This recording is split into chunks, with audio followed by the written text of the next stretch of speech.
Hi, my name is Ellis Eisenberg. I'm a 10th grader at Half Hollow Hills High School West in New York. So my first question is, in your opinion, how is the novel coronavirus pandemic different from previous public health crises in terms of public response and how it affects minorities? Thank you for that question. We're living through a once in a lifetime event. Uh, I hope that this is not the new recurrent issue. The only reference point in history is the influenza pandemic from 1918, 1919.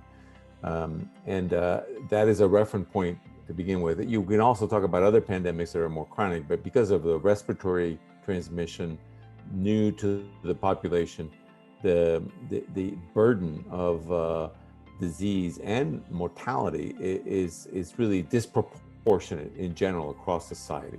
We've seen that in a year now.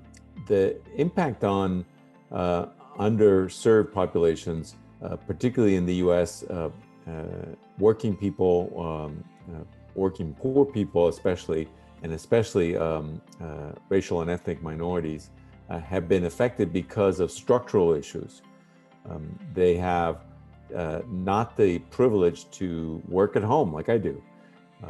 They have to go out to work, or they live in communities where it's more crowded, like New York City, or where I live in Washington, D.C. And they don't have single family homes with yards, so they can isolate. Or they have 3 generations living in one roof, or 2 families, or 3, depending on the level of income. And that is the exposure to being infected is much, much greater.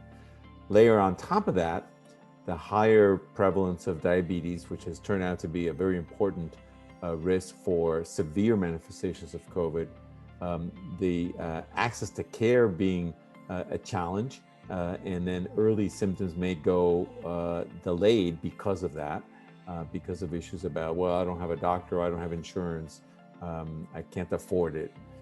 And more severe disease and higher death rates have been consistently observed across the whole year.